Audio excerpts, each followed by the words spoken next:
ನಮಸ್ಕಾರ ಸ್ನೇಹಿತರೆ. ಇದೊಂದು ಭಯಾನಕ ಶಿವನ ದೇವಾಲಯ. ಇದನ್ನೇನಾದರೂ ಮುಟ್ಟಿದರೆ ಅನಿರೀಕ್ಷಿತ ಅನಾಹುತಗಳು ಸಂಭವಿಸುತ್ತವೆ. ಕೆಲವು ಶತಮಾನಗಳಿಂದ ಯಾರೂ ಹೋಗದೆ ಮುಚ್ಚಿ ಹಾಕಲಾದ ಈ ದೇವಾಲಯದ ಹಿಂದಿರುವಂತ ನಿಜ ಗೊತ್ತಾದರೆ ನೀವು ಒಂದು ಹೆಜ್ಜೆ ಕೂಡ ಮುಂದೆ ಇಡುವುದಿಲ್ಲ. ಈ ವಿಡಿಯೋದಲ್ಲಿ ಆ ದೇವಾಲಯದ ರಹಸ್ಯಗಳನ್ನು ತಿಳಿದುಕೊಳ್ಳೋಣ. ಆದರೆ ಅದಕ್ಕೂ ಮುಂಚೆ ನೀವಿನ್ನೂ ನಮ್ಮ ಚಾನೆಲ್ ಅನ್ನು ಸಬ್ಸ್ಕ್ರೈಬ್ ಮಾಡ್ಕೊಂಡಿಲ್ಲ ಅಂದ್ರೆ ಖಂಡಿತ ಈಗಲೇ ಸಬ್ಸ್ಕ್ರೈಬ್ ಮಾಡ್ಕೊಳ್ಳಿ. ಹಾಗೆ ಈ ವಿಡಿಯೋ ಇಷ್ಟ ಆದ್ರೆ ಮರೀದೆ ಒಂದು ಲೈಕ್ ಕೊಡಿ. ಭಾರತ ದೇಶ ದೇವತೆಯರ ಭೂಮಿ. ಭಕ್ತಿಗೆ, ಶಕ್ತಿಗೆ, ಯಾರೋ ಭೇದಿಸಲಾದಂತ ರಹಸ್ಯಗಳಿಗೆ ಭಾರತ ದೇಶ ನಿಲಯವಾಗಿದೆ. ನಮ್ಮ ದೇಶದಲ್ಲಿ ಎಷ್ಟೋ ಪವಿತ್ರವಾದ ದೇವಾಲಯಗಳಿವೆ. ಕೆಲವು ದೇವಾಲಯಗಳು ಕೆಲವು ಶತಮಾನಗಳಿಂದ ಭಕ್ತರೊಂದಿಗೆ ಪೂಜೆಗಳನ್ನು ಪಡೆಯುತ್ತಿವೆ. ಅದೇ ರೀತಿ ಇನ್ನೂ ಕೆಲವು ದೇವಾಲಯಗಳು ಕಣ್ಮರೆಯಾಗಿವೆ. ಅದಕ್ಕೆ ಕಾರಣವೇನು? ಅದು ಕೇವಲ ಕಾಲದ ಜೊತೆ ಕಣ್ಮರೆಯಾಗಿದೆಯಾ, ಅಥವಾ ಅದರ ಹಿಂದೆ ಯಾವುದಾದರೂ ಶಕ್ತಿಯುತವಾದ ಶಾಪಗಳು ಇದೆಯಾ? ಇವತ್ತು ನಾವು ಆ ರೀತಿ ಕಣ್ಮರೆಯಾದಂತ ಒಂದು ದೇವಾಲಯದ ಬಗ್ಗೆ ತಿಳಿದುಕೊಳ್ಳೋಣ. ಈ ವಿಡಿಯೋದಲ್ಲಿ ನಾನು ಹೇಳುತ್ತಿರುವಂತಹ ದೇವಾಲಯ ಭಾರತದ ಒಂದು ರಹಸ್ಯವಾದ ಗ್ರಾಮದಲ್ಲಿದೆ. ಆ ಊರಿನ ಹೆಸರು ತಾಂತ್ರಿಕಪುರ. ಈ ಊರಿನ ಬಗ್ಗೆ ತುಂಬಾ ಕಡಿಮೆ ಜನರಿಗೆ ಮಾತ್ರ ಗೊತ್ತಿದೆ. ಯಾಕಂದ್ರೆ ಆ ಊರಿನಲ್ಲಿ ಬದುಕುತ್ತಿರುವವರ ಬಗ್ಗೆ ಯಾರೇ ಆಗಲಿ ಹೊರಗಿನ ಪ್ರಪಂಚದವರಿಗೆ ಹೇಳಲು ಕೂಡ ಭಯ ಪಡುತ್ತಾರೆ. ಅಂತ ವಿಚಿತ್ರವಾದ ಆ ಊರಿನಲ್ಲಿ ಒಂದು ಶಿವಾಲಯ ಇದೆ. ಅದೇ ಕಾಲೇಶ್ವರ ಮಹಾದೇವ ಆಲಯ. ಆದರೆ ಆ ದೇವಾಲಯ ಕೆಲವು ಶತಮಾನಗಳಿಂದ ಮುಚ್ಚಿ ಹಾಕಲಾಗಿದೆ. ಆ ದೇವಾಲಯದ ಬಗ್ಗೆ ಆ ಗ್ರಾಮಸ್ಥರು ಕೂಡ ಯಾರ ಹತ್ತಿರಾನೂ ಮಾತನಾಡುವುದಿಲ್ಲ. ಏಕೆಂದರೆ ಆ ದೇವಾಲಯ ಸಾಕ್ಷಾತ್ ಪರಮೇಶ್ವರನಿಂದಲೇ ಶಾಪಕ್ಕೆ ಗುರಿಯಾಗಿದೆಯಂತೆ. ಅಷ್ಟೇ ಅಲ್ಲದೆ ಆ ದೇವಾಲಯದ ಬಾಗಿಲು ತೆಗೆದರೆ ಅನಿರೀಕ್ಷಿತವಾದ ಅನಾಹುತಗಳು ಸಂಭವಿಸುತ್ತದೆ ಎಂದು ಕೂಡ ಹೇಳುತ್ತಾರೆ. ಆ ದೇವಾಲಯದ ಹಿಂದಿರುವಂತಹ ರಹಸ್ಯ ಏನು?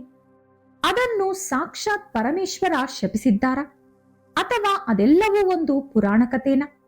ಈ ದೇವಾಲಯದ ಹಿಂದಿರುವಂತ ಕತೆ ಅಥವಾ ರಹಸ್ಯ ತಿಳಿದ ಮೇಲೆ ಇದನ್ನ ನೀವೇ ಡಿಸೈಡ್ ಮಾಡ್ಕೊಳ್ಳಿ.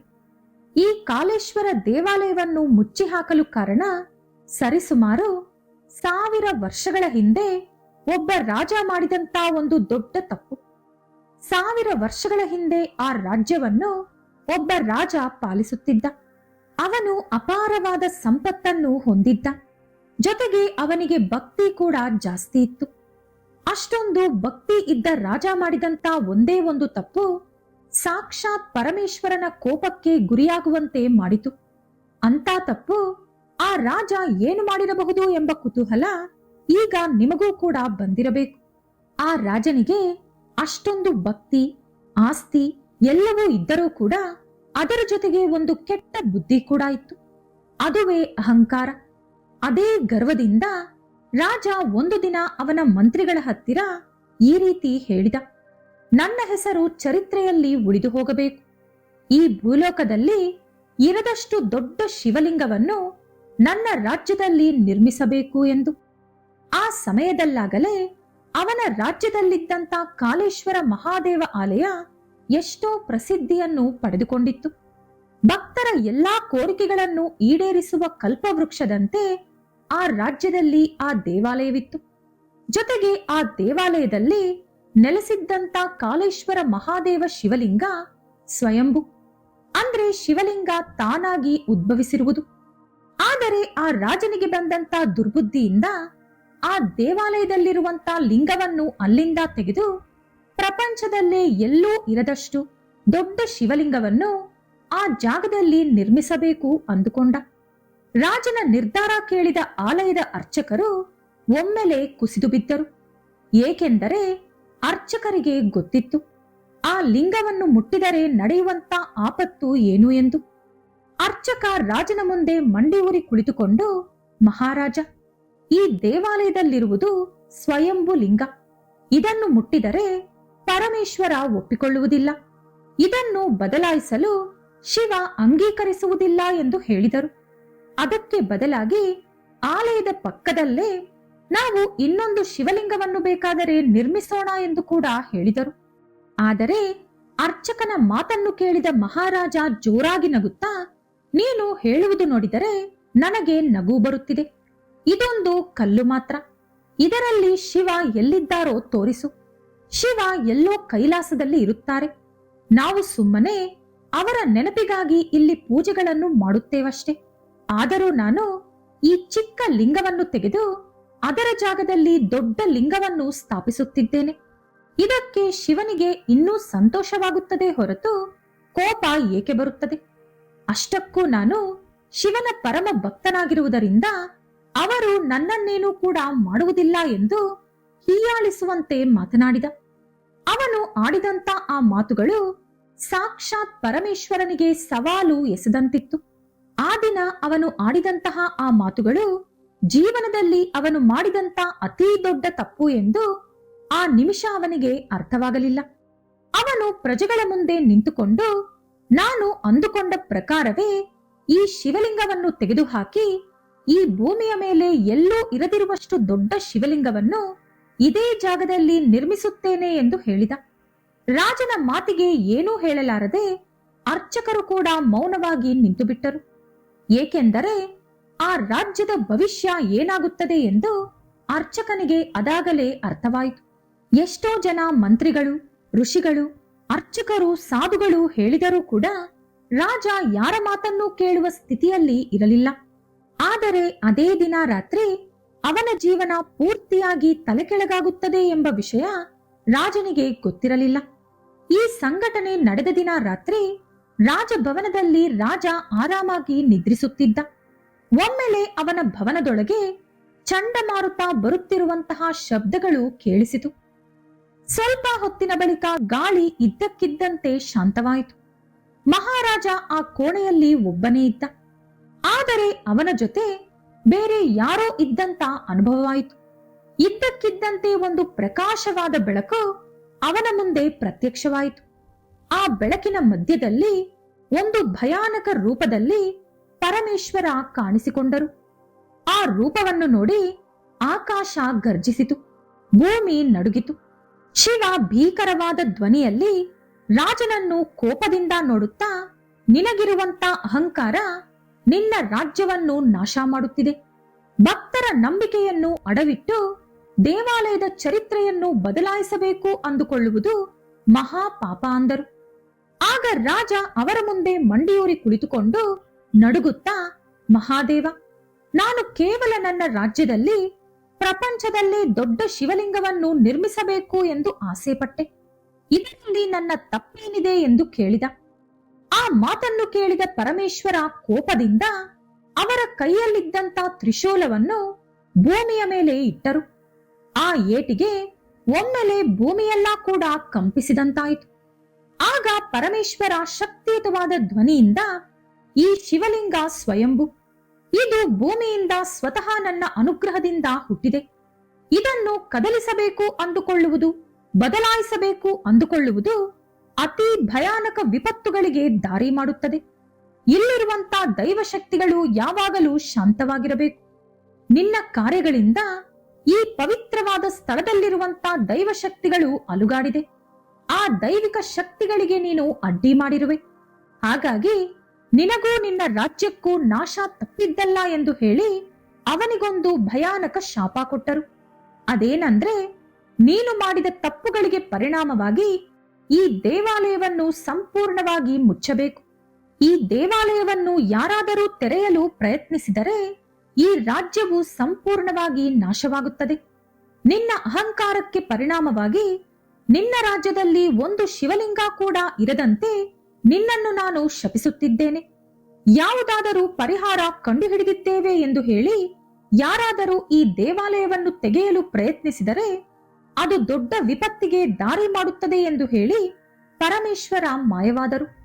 ಮರುಕ್ಷಣ ರಾಜ ನಿದ್ದೆಯಿಂದ ಗಾಬರಿಯಾಗಿ ಎದ್ದು ಕುಳಿತ. ಅವನ ಮೈಯೆಲ್ಲ ಕೂಡ ಬೆವರಿನಿಂದ ತುಂಬಿ ಹೋಗಿತ್ತು. ಇದೆಲ್ಲ ಬರೀ ಕನಸ ಅಥವಾ ನಿಜವಾಗಲೂ ಪರಮೇಶ್ವರ ಅವನಿಗೆ ಕೊಟ್ಟ ಎಚ್ಚರಿಕೆನಾ ಎಂದು ರಾಜನಿಗೆ ಅರ್ಥವಾಗಲಿಲ್ಲ. ರಾತ್ರಿಯೆಲ್ಲ ನಿದ್ದೆ ಮಾಡದೆ ಶಿವನ ಆ ಭಯಾನಕ ರೂಪ ಹಾಗೂ ಶಾಪದ ಬಗ್ಗೆ ಯೋಚಿಸುತ್ತಾ ರಾತ್ರಿಯಿಡೀ ಕಳೆದ.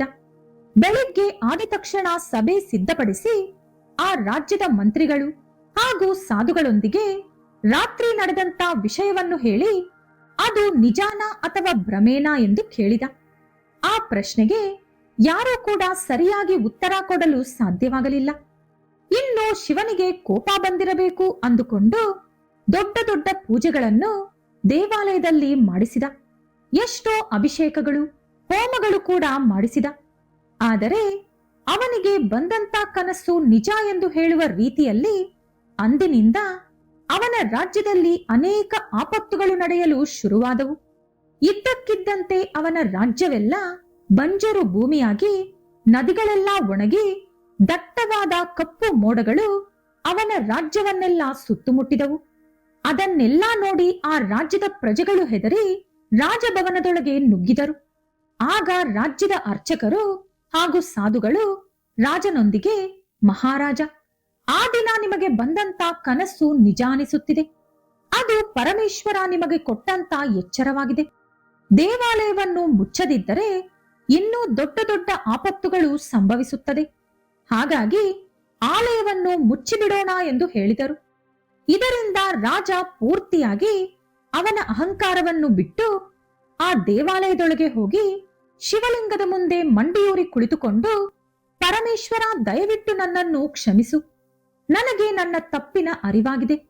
ನನ್ನ ರಾಜ್ಯವನ್ನು ಪ್ರಜೆಗಳನ್ನು ಕಾಪಾಡು. ನೀವು ಹೇಳಿದ ಪ್ರಕಾರವೇ ಈ ದೇವಾಲಯವನ್ನು ಮುಚ್ಚುತ್ತೇನೆ ಎಂದು ಹೇಳಿ ಆ ದೇವಾಲಯವನ್ನು ಸಂಪೂರ್ಣವಾಗಿ ಮುಚ್ಚುವಂತೆ ಆದೇಶ ಜಾರಿ ಮಾಡಿದ.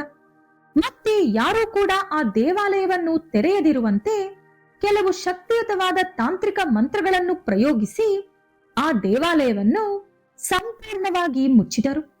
ಅದರ ಜೊತೆ ಒಂದು ದೊಡ್ಡ ಗಾತ್ರದ ಕಲ್ಲನ್ನು ತಂದು ದೇವಾಲಯದ ಬಾಗಿಲಿಗೆ ಅಡ್ಡವಾಗಿ ನಿಲ್ಲಿಸಿದರು.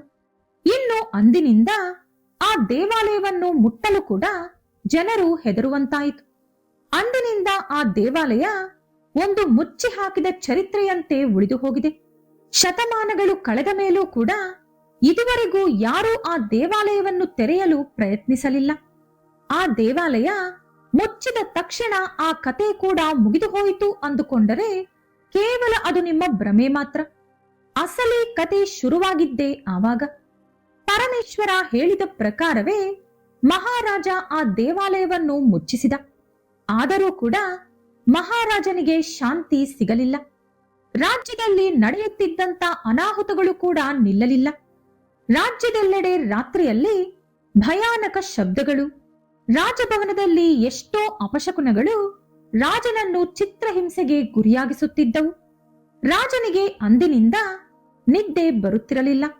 ಕಣ್ಣು ಮುಚ್ಚಿದರೆ ಎಷ್ಟೋ ಭಯಾನಕವಾದ ಶಬ್ದಗಳು, ಕನಸುಗಳು, ಏನೇನೋ ಮಂತ್ರಗಳು, ಕಿರುಚಾಟಗಳು ಕೇಳಿಸುತ್ತಿದ್ದವು. ಎಷ್ಟು ದಿನ ತಾನೇ ಅವನು ನಿದ್ದೆ ಇಲ್ಲದೆ ಬದುಕಲು ಸಾಧ್ಯವಾಗುತ್ತದೆ? ದಿನಗಳು ಕಳೆದಂತೆ ಅವನ ಆರೋಗ್ಯ ಕೂಡ ಹಾಳಾಯಿತು. ಒಂದು ದಿನ ರಾತ್ರಿ ರಾಜ ನಿದ್ರಿಸಲು ಪ್ರಯತ್ನಿಸಿದಾಗ ಮತ್ತೆ ಅವನ ಕನಸಿನಲ್ಲಿ ಶಿವ ಕಾಣಿಸಿಕೊಂಡು, ನಿನ್ನ ಅಹಂಕಾರ ನಿನ್ನನ್ನು ಶಾಶ್ವತವಾಗಿ ಹಿಂಬಾಲಿಸುತ್ತದೆ. ನಿನ್ನ ರಾಜ್ಯದಲ್ಲಿ ಇನ್ನು ನಿನಗೆ ಜಾಗವಿಲ್ಲ ಎಂದು ಹೇಳಿದರು. ಆಗ ಮಹಾರಾಜ ರಾಜ್ಯ ಹಾಗೂ ಪ್ರಜೆಗಳ ಮೇಲು ಬಯಸಿ ಆ ರಾಜ್ಯವನ್ನು ಬಿಟ್ಟು ರಾತ್ರೋರಾತ್ರಿ ಅಲ್ಲಿಂದ ಹೊರಟು ಹೋದ. ರಾಜ ಆ ರಾತ್ರಿ ಎಲ್ಲಿಗೆ ಹೋದ, ಏನಾದ ಎಂದು ಯಾರಿಗೂ ಕೂಡ ಗೊತ್ತಿಲ್ಲ. ಮತ್ತೆ ಯಾರೂ ಕೂಡ ಅವನನ್ನು ನೋಡಿಲ್ಲ. ಆದರೆ ಕೆಲವು ಸಾಧುಗಳು ಹಾಗೂ ಅರ್ಚಕರು ಪ್ರಜೆಗಳಿಗೆ ಹೇಳಿದ್ದೇನೆಂದರೆ, ಮಹಾರಾಜ ಅವನ ಪಾಪಗಳಿಗೆ ಪ್ರಾಯಶ್ಚಿತ್ತ ಮಾಡಿಕೊಳ್ಳಲು ಹಿಮಾಲಯಗಳಿಗೆ ಹೋಗಿ ತಪಸ್ಸು ಮಾಡುತ್ತಿದ್ದಾರೆ ಎಂದು. ಕೆಲವು ಅರ್ಚಕರಾದರೆ ಮಹಾರಾಜ ಶಿವನ ಆಗ್ರಹಕ್ಕೆ ಗುರಿಯಾಗಿ ರಾತ್ರೋರಾತ್ರಿ ಶಿವನ 3ನೇ ಕಣ್ಣಿಗೆ ಸುಟ್ಟು ಭಸ್ಮವಾದ ಎಂದು ಹೇಳುತ್ತಾರೆ. ಇದೇ ಕಾಲೇಶ್ವರ ಮಹಾದೇವ ಆಲಯವನ್ನು ಮುಚ್ಚಲು ಹಿಂದಿರುವ ಕಾರಣ. ಇನ್ನು ಈ ದೇವಾಲಯ ಹಿಮಾಚಲ್ ಪ್ರದೇಶದ ಹತ್ತಿರ ಇರುವಂತ ಯಾವುದೋ ಒಂದು ಕಾಡಿನಲ್ಲಿ ಇದೆ ಎಂದು ಹೇಳುತ್ತಾರೆ.